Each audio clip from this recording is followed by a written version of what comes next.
Episode 22, The Paradox.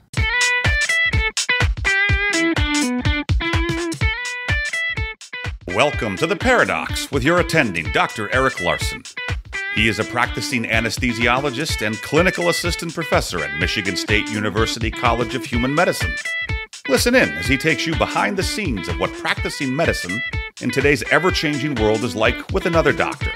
The Paradox is a fun and accidentally informative show for physicians, patients, or anyone who has ever found themselves in a waiting room.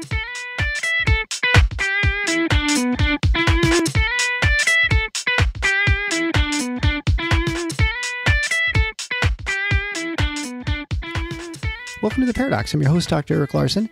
If you're a first-time listener, thank you so much for joining me. Make sure you subscribe in your favorite podcast player. It is free. If you're a returning listener, thank you so much for coming back. You're the reason this show is becoming more popular. I really appreciate it. I'd also like to thank all my patrons at patreon.com/theparadox. That's Paradocs. There you can become a supporting patron of the show, where all the money raised is used for the production and the promotion of the show. If you become a patron supporter at the second or third tier level, you will, of course, get a free gift at the end of the year, which we'll have to determine later on. Also, there'll be new bonus episodes and material. There's already some there, but there'll be more soon. Access to that material can be had for just $2 a month, which is only 50 cents an episode. Quite the bargain. Today's show notes will be found at theparadox.com/022. There you can find links to all the ways to find Dr. Craig Wax and his articles and other information that we discuss in the show. So as far as the show, it's a very interesting show today. We're going to be discussing hospitals. Yeah, I know, we've talked about hospitals many times before, but today we're going to focus on hospitals and their special status as nonprofit entities. Most of us don't think of nonprofits as ones that generate billions of dollars of revenue, spooling out millions to their directors. We mostly think of nonprofits as churches, think tanks, maybe charities like the Red Cross. And yes, there are certainly executives who make a lot of money there. I do want to point out that just because there are large salaries in hospitals or with executive pay in other charities, I don't mean to say that that's unjustified pay or compensation. Certainly to direct any sort of large organization and to direct their activities and resources efficiently, one probably needs to be very skilled, and sometimes the pay is justified. But I think we're talking about focusing on the fact that hospitals enjoy a nonprofit tax status, which can certainly cause a certain burden to a community. Although there's an economic benefit to having the jobs provided by hospitals, they certainly don't provide any sort of economic taxation, and so that tax burden has to be taken up by someone, namely the other businesses and individuals in the city or the community. So we're going to discuss that. We're also going to discuss Dr. Craig Wax and his fight against MOC, or in his case, OCC, which is for the osteopathic physicians.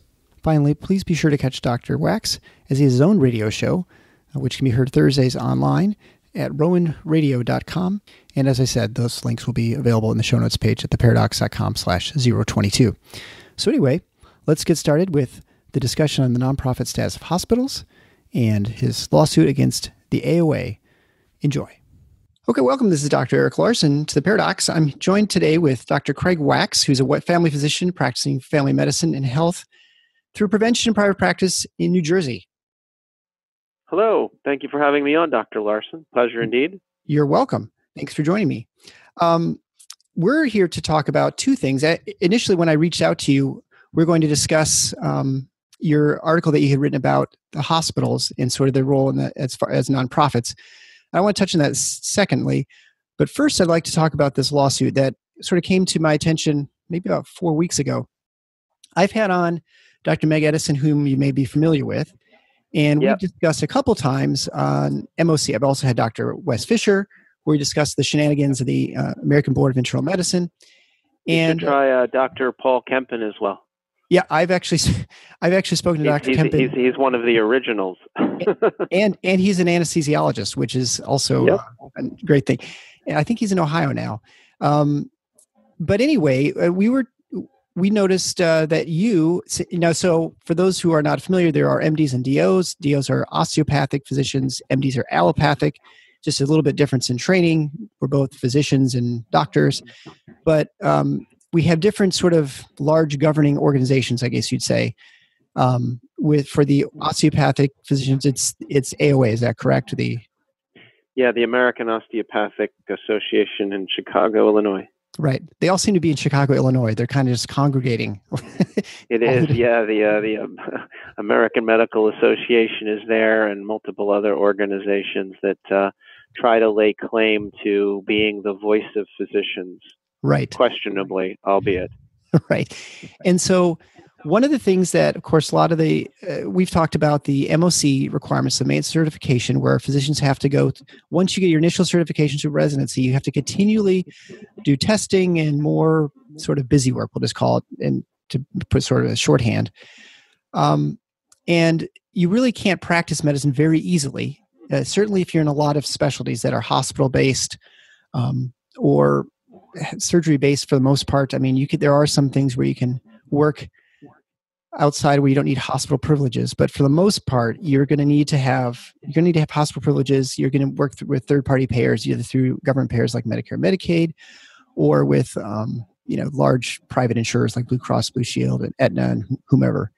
And without following MOC, it's really hard to practice for most specialties without it. And so, right. And if I may add to that, on the MD or allopathic side, they call it MOC, Maintenance of Certification.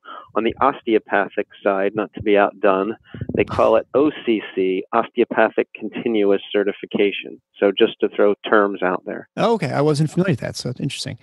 And so one of the things that a lot of physicians are pushing back on now is you have this private organization that's basically forcing you to do all this stuff against your will and with no signs of any benefit, and obviously cause all kinds of stress, burnout, all kinds of problems outside of right. And as you rightfully point out, insurance companies can inquire and can discriminate against you if you don't have certain certifications, as can hospital employers and other employers, government employers. It makes you considerably less marketable. The issue is that not only is it costly and expensive on a yearly basis for the physician and their practice, it interferes with their ability and time to care for patients because they have to take time away to do these things and resources away to do these things. Also, all of there's no body of data that says that any of it is useful. And a lot of physicians are saying, well, if all this isn't useful and it costs me time and treasure to do, why am I taking time away from valuable practice and interaction with patients to pursue these things just to make certain physician so-called governing organizations, close quote, rich? And it's not, it's become a moral, ethical, and practical issue for all of us. Right. And it's important to point out too that if there was so much overwhelming evidence that were proving that it was efficacious or useful to continue this certification process, there's no reason that you would have made it initially, you would grandfather people in and say, well, you don't have to do it. Only the new people coming out, the ones who are closest to their training, and not the people who are, the farthest from their initial training, who are going to be the rustiest, you'd say. Right, because there is constant change in medicine, and I believe, not that I can speak for all physicians, but I believe that most of us, including myself, feel that ongoing information and interaction is important, but I think it should be done in a very personal and individualized way, not like sheep on a farm being herded off to slaughter, rather than what states do for licensure, which is CME, continuing medical education credits. And that way we can spend, dozens to 100 hours pursuing our bliss and things that benefit our patients at our own time and expense, and not being forced to do so for things that aren't relevant to our practices. Right. And I mean, the things that are actually going to be helpful to everyone, I think, should recognize where their weaknesses and their strengths are, and where your practice is. Right. Obviously, if you're not practicing a certain type of medicine, there's no point learning more about it. It'd be better to focus on what you actually are going to be treating in your actual everyday practice. Right. Well, I'll give you an example that is useful. Like for an example, let's say an orthopedist who basically is, as I plainly describe it to patients, pretty much a contractor that does construction, that does bones and joints and those kinds of things, and that Carpenters. way it's understandable to patients.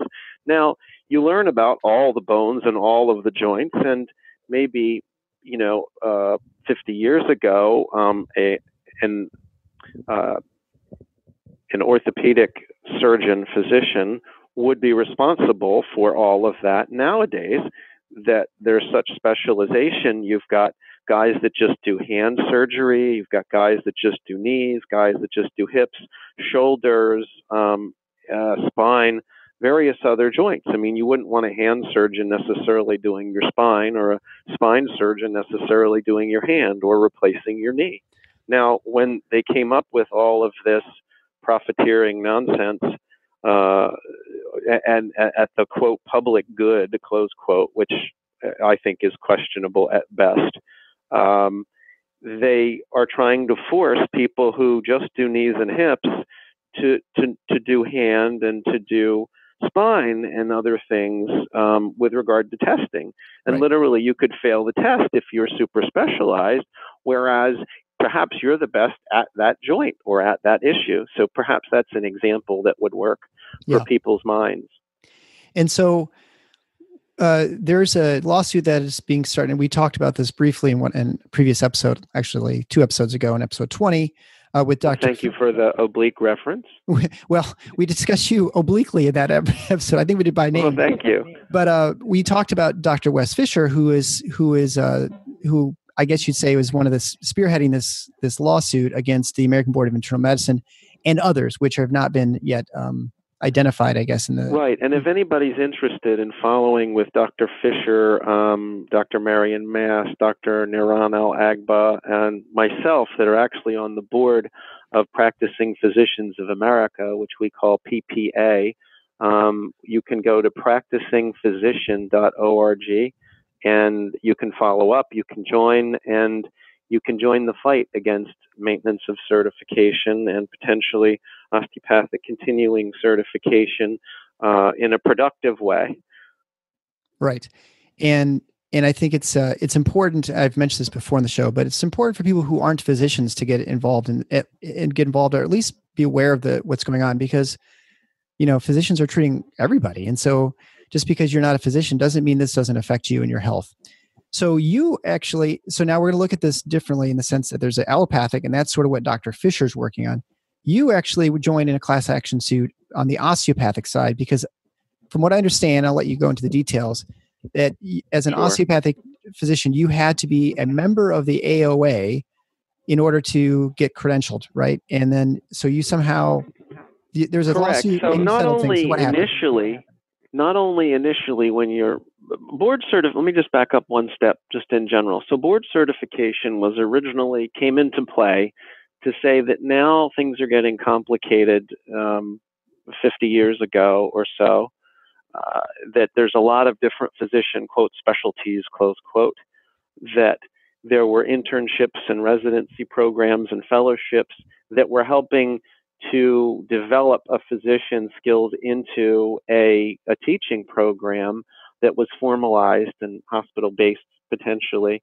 And what wound up happening was the certification board would make sure that your residency training was complete, and the marker for that completeness was the board certification exam, of course, the much dreaded board certification exam. And I can say that for myself and many other physicians, that was part of the process. Right. Now, when we're out in practice for 10 years or what have you, and all of a sudden the governing boards decide, you know what, that's not adequate either. Every 8 years, you guys are spoiling like bad food, so we're going to have to recertify you for thousands of dollars and potentially 1,000 hours of time over 8 years, which is sort of a ridiculous assertion. The issue that we took on with this lawsuit was a restriction of trade issue with the AOA. So for the 25 years I've been involved, they have forced me to be a member of the organization for approximately $800 a year. And if I quit or dropped, they would cancel my board certification and fail to renew it. And that is an issue with restriction of trade. That is to say, an organization can't take away your ability to work just because you won't pay them. I mean, unless I guess you're a federal employee or a other unionized employee.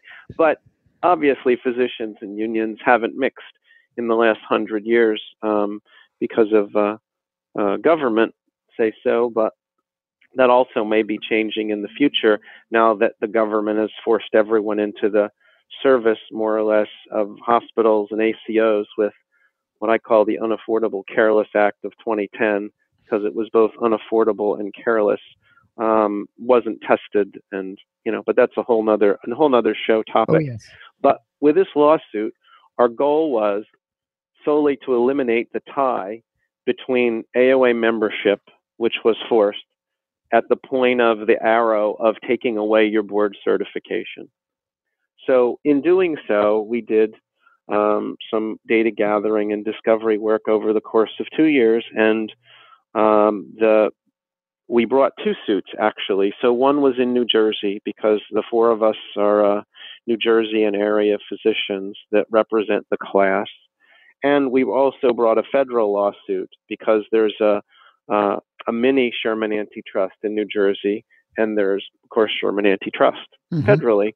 Right. So we brought them both, and our goal was to do it loud and to do it here and to make it stick.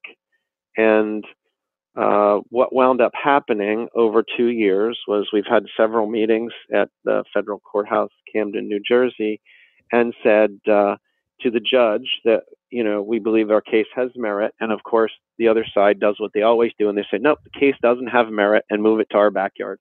So we wrote a paper, they wrote a paper, and the judge came back in a 26-page opinion saying, not only does the case have merit, you also can't move it to Chicago just for your convenience. Yeah. That's not acceptable.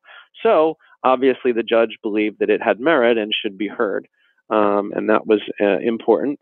So the AOA knew we were serious at that point. So there was a negotiation process of like, well, what to do here.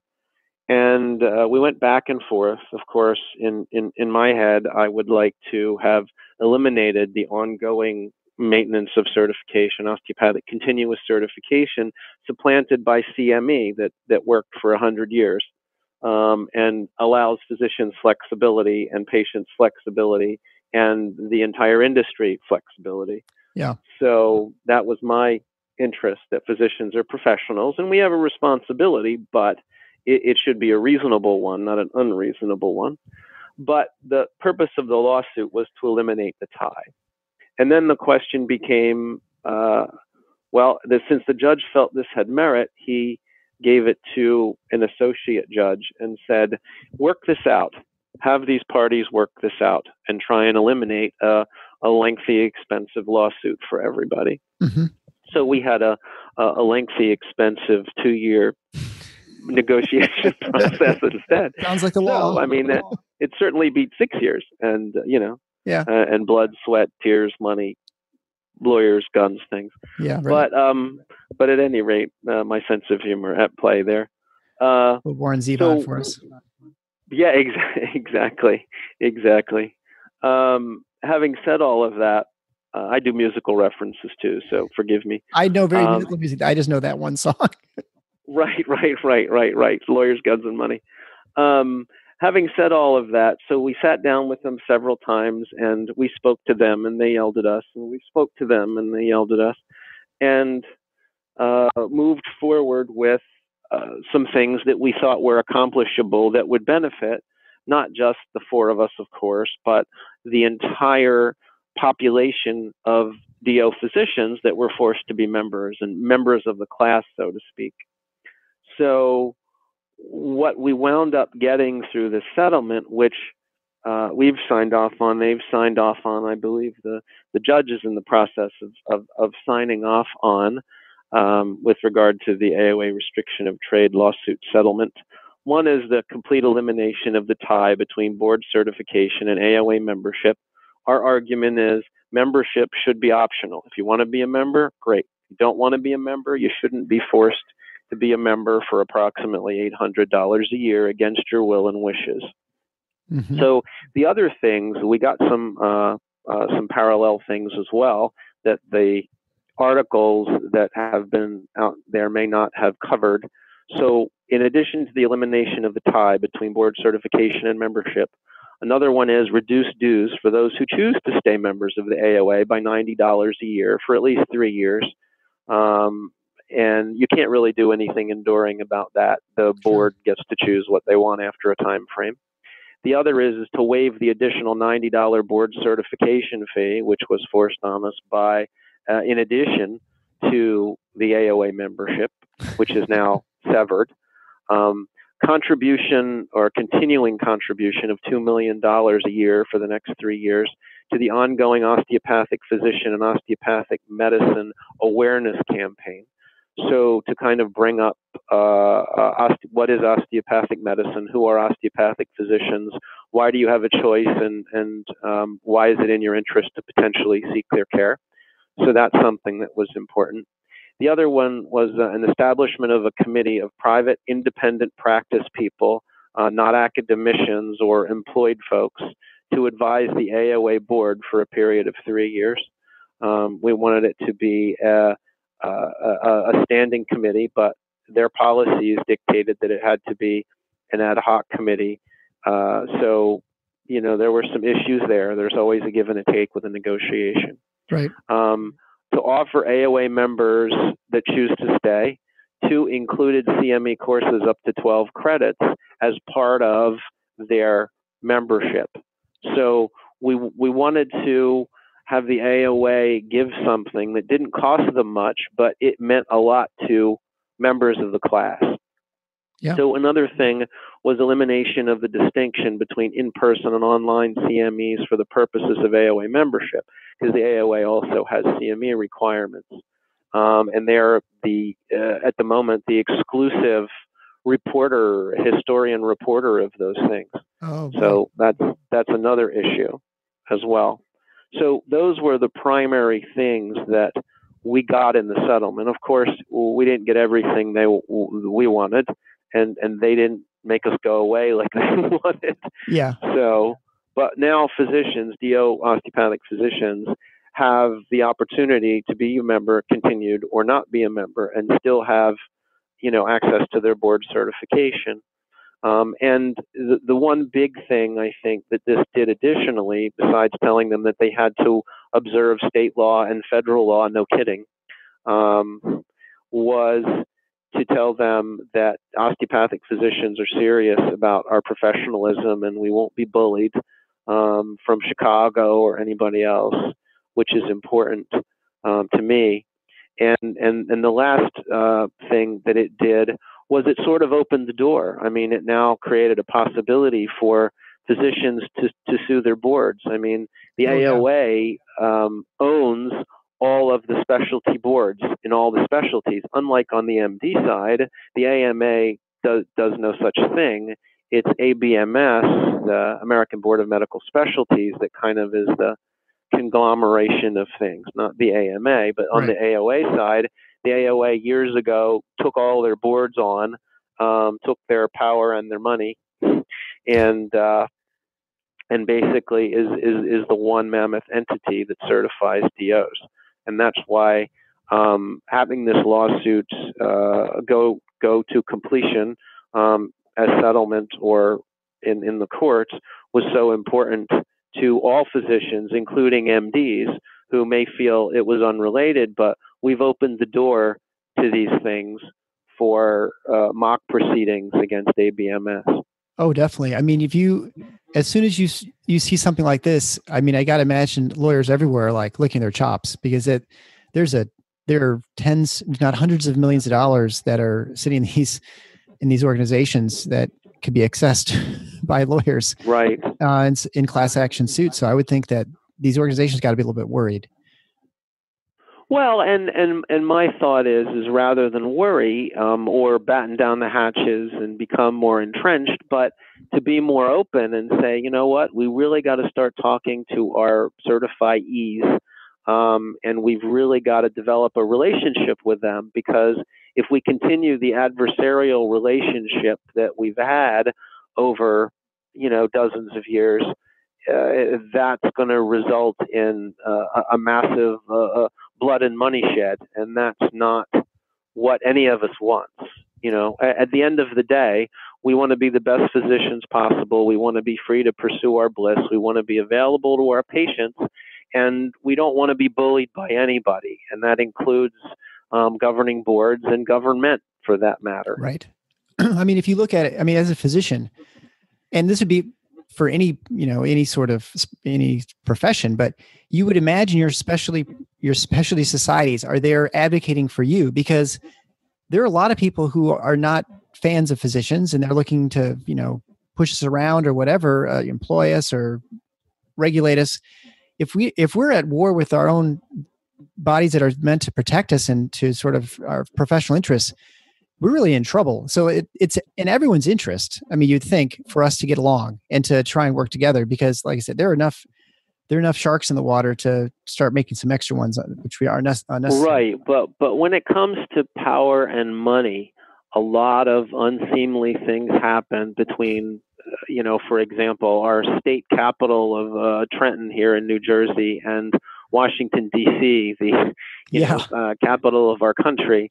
And it really not only muddies up the water, there's always a power and money grab. And that really shouldn't be. I mean, ideally, physicians have always held to the oath of Hippocrates and the osteopathic oath, which is a takeoff on that on our side. And it's not appropriate to change it or to modify it or to modernize it to make it easier for these big groups and bodies and government to bastardize what we're doing, because we're doing something really noble. We're making a living helping people, and I think, to me, that's the most noble profession for me personally. Yeah, no, I think most people who go into medicine are in it because they like those personal relationship. They like to establish that intimate relationship with patients, to try and help someone to get through sometimes the most difficult crisis they face in their life. And were you at my osteopathic interview in 1990? No, I was not. You must have been there, because that's exactly the things that I said, and I still believe in my heart.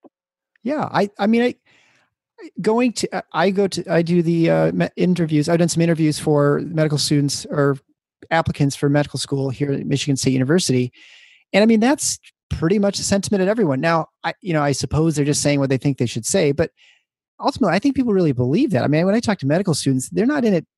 They're not in it to make a buck. I mean, they're in it because it's right. Well, little do they realize it's going to gobble up 11 years initially of their life and $500,000 that they may or may not have. Right. No, so it's a really huge investment. And to me, if you make that kind of investment, you need to know what's on the other side, and you shouldn't be bullied by organizations that say they speak for you and they don't, or may not at least, or government entities. And that's something that we're fighting to this day. So to transition then, let's talk about government entities and large organizations. And you wrote a very interesting article that I reached out to you to try and discuss, because, for medicine today is very different than probably even like 1980, but most hospital systems, and you're showing your age. I'm okay. Sure, but we all have an age. But I think the fact that one even says a hospital system suggests that it's a very different entity than it was in the past, right? It's not. It used to be just. Oh, there's no question. Government has empowered them to lead, and they're quite expensive and inept at leading. Right. And so let's talk about hospitals. And when most hospitals and we'll say hospital systems in this country are nonprofit organizations, there are some for-profits. And that hospitals. Nonprofit is, of course, in quotes. Well, right. Sorry. The difference between profit and nonprofit nowadays has changed a lot. Right. And I think that's kind of what I'm driving at. Let's let's discuss, if you can just take us on a little history lesson of how hospitals that were at one time, when we talked about group purchasing organizations back in episode 5 with Dr. Mass, we were discussing the fact that hospitals were very small organizations. They were philanthropic. They were truly nonprofits. I mean, like, Red Cross, they were tiny. We'll go back to the beginning. Probably even before then. Prior to the founding of the United States in 1976, the first hospital was founded and became the University of Pennsylvania Health System in centuries later, but in 1751, and that's literally probably 40 minutes from where I sit in my office at this moment in southern New Jersey. So it's very near and sometimes dear, depending on the lenses you use to look at it. But the idea was to care for those, and I'm going to quote Thomas Bond and Benjamin Franklin, to care for the sick, poor, and insane who were wandering the streets of Philadelphia. So literally, no puns or jokes at the present day circumstances or situation in our major city nearby. But it was a major undertaking to say that, hey, a bunch of volunteers are going to get together in a tax-free building to care for people at everybody's own cost and trouble, just because it's potentially the right thing to do. So that's how it all started. And a lot of the community hospitals that came up in our country were, a doctor and potentially a banker somewhere, and somebody came up with the idea of, hey, let's care for people and let's find a way to make this work. Now, again, we've gone from that volunteer model to for-profit entities, and even the entities that are not for-profit pay their CEOs many millions of dollars a year. And again, I'm not against free markets and competition, but this is neither free market nor competition. This is an issue where, everybody has to go there. There's really no choice. It's $1,000 to walk into an ER. There's lots of expensive things that they have to do to deal with insurance, and they have what's called facility fees. I mean, I'll give you an example. In our community, to get a spine x-ray to look for scoliosis or curvature of the spine at a local place, it's about $128. And if you go for a cash price, or what the insurances are paying, it's $38. So the range is somewhere between $38 and $138, just to pick something. Sure. Now, at this very same hospital that started out as a volunteer organization in Philadelphia, and is now the University of Pennsylvania Health System, which owns Children's Hospital of Philadelphia, this very same x-ray, spine x-ray, this is 2 pictures, that cost $128, and it was beat down to $38 for the minimum if you were paying cash, or if you were an insurance company having a special sweetheart deal with the hospital or the entity. Hospitals have what they call facility fees. So we had to pay $40 for the radiologist to read the x-ray, which I think is rightful and reasonable. Certainly, expertise is worth something.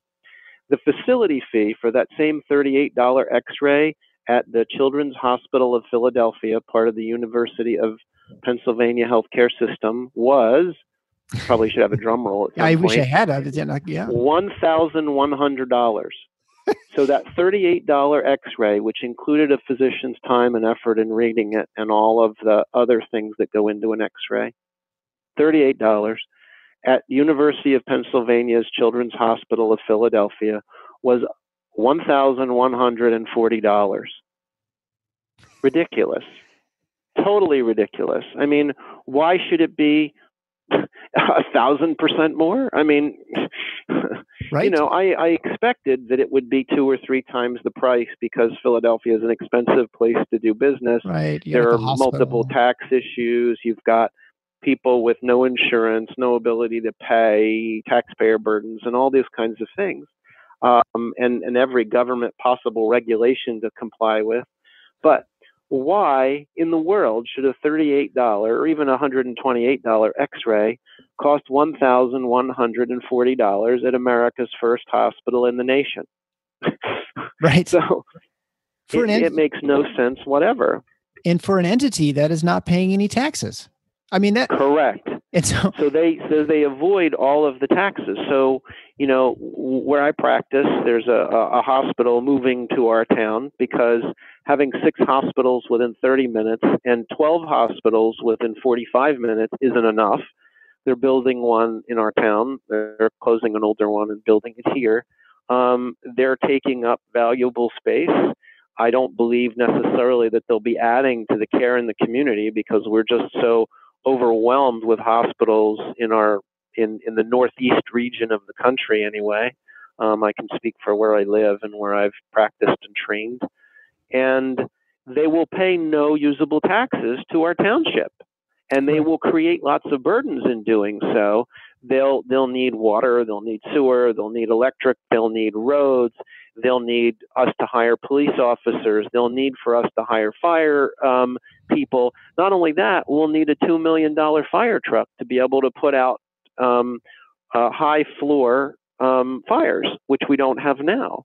So it smacks of government and private partnerships that advantage the government-private partnerships, not the taxpayers or the people they pretend to serve. Right, and I think it's important when people think of nonprofits. I think if most people don't think of hospitals, they will if they sort of think about it for a second. But most people think of things like the Red Cross, the Salvation Army, entities that are soup kitchens. Those things I think are churches. I mean, certainly the main one probably. And so if you look at the amount of resources required to run a city or community, obviously if most places I think use property taxes to pay for a large amount of the services within their community. Welcome to New Jersey. Right. Yeah. Well, New Jersey's worse than most. It used to be worse in Michigan. Well, everybody in New Jersey puts their finger in the air and goes, "We're number one. Unfortunately, it's taxes." And so I think it's important for people to think for a second that if there's a large section of land, let's say a really expensive portion of land that maybe like is downtown, that's probably like some of the highest, most expensive real estate, that is not paying any taxes. Right, and that cheats the taxpayers because not only do the taxpayers are not getting any ratables or due for what they're getting, they're putting in tax dollars to subsidize this thing that's giving them no ratables in return. Right. So it doesn't make any sense any longer. Perhaps in 1751 to maybe 1900 it made some sense, but in the last 100 years, they've become these profit machines. In fact, the article, which I think drew you to some of my work in Medical Economics Journal, is The American Hospital from Volunteer Charity to Tax-Exempt Patronage Pit. I tried to sum it up in a title. It's a good, it's good for headlines for like a Twitter or something. So I think it's real important for people just to think for a second that if there's a certain amount of services that need to be paid for in a town, and maybe let's say it's $10 million, if you have a large entity that's using a lot of it, that's not putting any money in, effectively your tax rates are higher, that you are subsidizing that organization. I know lots of people say, well, all tax credits are okay because it's cutting taxes, but it's not really. If you still have the same amount of services and expenses, someone is paying those taxes and likely it's you. And so also with these new health systems, now as hospitals... Right, I think those are the two things that I think conventional wisdom says have to happen, death and taxes. Right. Yeah. And an important thing in communities now, as you find these hospitals, as they start buying up physician offices, all those physician offices are now turned into nonprofit centers. And so the property taxes that were generated in those areas are now gone effectively. Well, why should I, as a private solo independent family physician trying to compete against all of these tax exempt and tax advantaged government, pseudo-government, private government entities, why should I have to compete with that? I mean, if in a real competitive free market, which healthcare isn't, and medicine, the practice of medicine isn't and hasn't been in 100 years, frankly, and we could discuss the history of all of that and why and what happened with third parties and government intervention. But it should be competitive. I mean, I have no problem in competing with anybody, but it has to be fair. They have their advantages, I have mine, great. But if you advantage them and make my costs higher, I can't provide the service. And then not only that, I can't pay my taxes, I can't feed my family, and I can't give the community something that it wants and needs. I can't do any of those things. And my 5 employees and the billing company that I use all get unemployed as well. Right. So how did we get there? I mean, how did we get to this point now where these hospital systems are buying up all these physician practices? I mean, I know part of it has to do with the Healthcare Act of 2010, but how did Medicare, Medicaid, I suppose it was more Medicare probably in the 1960s that sort of accelerated this process? Correct. So, as I said, I mean, it's a whole hour on its own, actually. But it all started in World War II, after the War Powers Act. I think it was 1941 or 1942, where the government said to private businesses, we're in a war, you can't raise what you're paying your people, your executive brass. And they were like, well, how are we going to keep our brass here? I mean, how are we going to be competitive? And the government said, well, you can offer tax-free benefits like tax-free health insurance, life insurance, and all of that tax-free benefit was born around World War II. Little did we know that it would take off, and by 1965, most of America would have health insurance, whereas prior to that, there almost wasn't any health insurance because there was no call for it. There wasn't much advantage to it. So now that it's tax advantaged, which was a government innovation, third parties came up, and over the last 75 years into the 90s, third parties took advantage of the situation. And in 1965, the government created Medicare and Medicaid. And there were actually groups and physicians who fought that because they knew that once the government put its mighty feet into all of the industries that are healthcare, it would never again allow the patient and physician to interact in a personal way without prying eyes and somebody else stealing the resources and trying to control the interaction. So 1972, during the Nixon administration, they had put out the HMO Act. Well, what's an HMO? Well, it's called a health maintenance organization, but it's not much about that. It's more of a money and power grubbing organization that profits off patients' hardships and physicians' hard labor. And then bringing it forward, 1996 time frame, there was HIPAA, the Health Information Portability and Privacy Act, so they called it. But basically, HIPAA spells out that the government and third parties are exempt from any penalties for stealing or using or insisting on your information. In fact, Twyla Braze actually has written a great book. She's with the, I think it's cchfreedom.org on the web. She's written a great book about your privacy being stolen. That's just a phenomenal piece. And it started with HIPAA, which she opposed, and it went on through the government paying everybody to take on electronic health records. Electronic health records sounds like they'd be a good thing, and to ask any physician or other healthcare person that uses them over the last 10 years of the government mandating them. And the book by Twyla Braze actually is called Big Brother in the Exam Room, The Dangerous Truth About Electronic Health Records.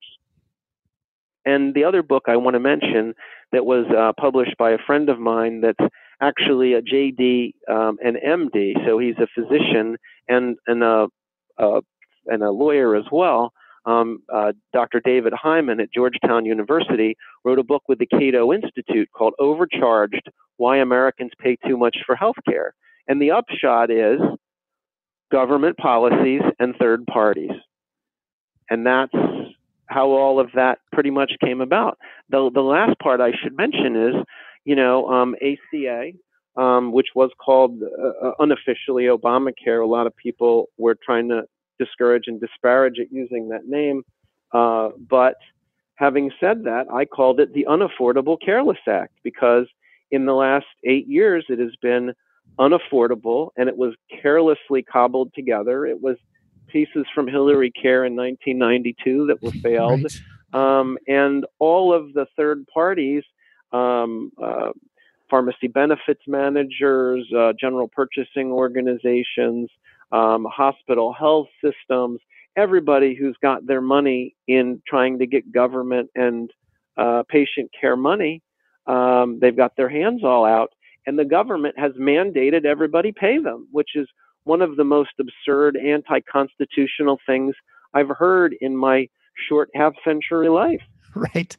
And I think it's important too, when you go into the doctor's office, if you'll sign a HIPAA form, and actually if you're a pharmacist or even like the dentist and stuff, and it is always sold, and you're signing a form saying, that basically this protects your right to privacy, and HIPAA says we can't say your name out loud. Well, guess what? That was all ethically. That was already that's how we were already trained to behave before. You're not supposed to talk about patients and their families and stuff. No one did that. I mean, it just wasn't. That was part of that's part of the confidentiality agreement with Yep. No elevator talk. So I mean, you don't know who's standing behind you. So just codify into federal law, which, okay, if that was what the whole law did, I don't think anyone probably would have been that upset with it. But it's all the other parts, like you said. It really added a layer of exemption from wrongdoing or snoopiness. It's been a progression of what the government has done to all the aspects of healthcare and all of its involved industries. In fact, Groucho Marx, that's a great way to end. almost 80 years ago, said, "Politics is the art of looking for trouble, finding it everywhere, diagnosing it incorrectly, and applying the wrong remedies." Yep, and I think that has summed up medicine from as long as I've been around. Sorry about that, Chief. No, you know what? That's okay. We're here to solve problems. We're here to expose them, and I mean, I think Do you know what solves problems? What solves problems are people that are willing to put themselves out to do the right thing. Like, for example, if I may, people in DPC, direct primary care, where the patient forgoes all insurance and all government entities and directly contracts with the patient. The patient is the person who gets the attention, the time, the service, and pays a reasonable fee that's mutually agreed to, where everything in our society should be that simple, because it keeps it inexpensive, it makes it efficient, and it provides you with competition, which makes you the best. Yeah. Well, I mean, it's kind of like an agreement. Any other business that you encounter, it's sort of correct. Everything but medicine and healthcare. Yeah, pretty much. There's a different set of rules for them. Yeah.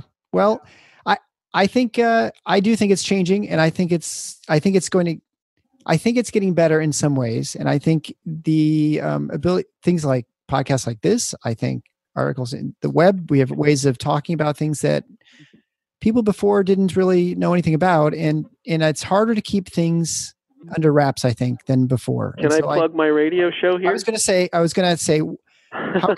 thank you. How can we hear more about you? And I know we can find you on Twitter at Dr. Craig Wax. Where else can people find you? So people can find me in various places. So Instagram for good health, diet, and exercise things would be the @ symbol, as you said, Dr. Craig Wax, DrCraigWax, and Twitter is the same at Dr. Craig Wax. I'm also on Facebook at Craig M. Wax, DOLLC, which is the business entity in which I practice. My own personal website is healthisnumber1.com, all spelled in words.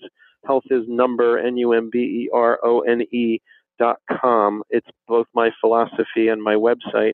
And importantly, Thursdays at 5:30 Eastern Time, one can hear me on 89.7 WGLS FM, Rowan Radio, with my show, Your Health Matters. You can also catch it on the web if you're not in the what they call the Delaware Valley of southern New Jersey, northern Delaware, and southeastern Pennsylvania. You can go to rowanradio.com, ROWAN radio.com, and hear Your Health Matters, where I interview doctors like yourself, Dr. Larson, and other thought leaders in our industry and in our world to try to solve the problems that patients bring in many different aspects. Well, thanks so much for all you've done. Thank you for taking on the AOA and not being afraid of them, and blazing a potentially new path for resistance to these entities that are trying to control things and not really help patients, but just enrich themselves. Well, thank you, Dr. Larson, and thank you for all you've done as well, both as an independent practicing physician and a free spirit that feels that this information is so vital that you're willing to put yourself out to bring it to people and make it accessible so that they can understand it and use it in their daily lives. So thank you, Dr. Larson. My pleasure. Thank you so much for being on. And again, all these links and all this information, including the article we discussed today, will be on the show notes page at theparadox.com. Thank you so much.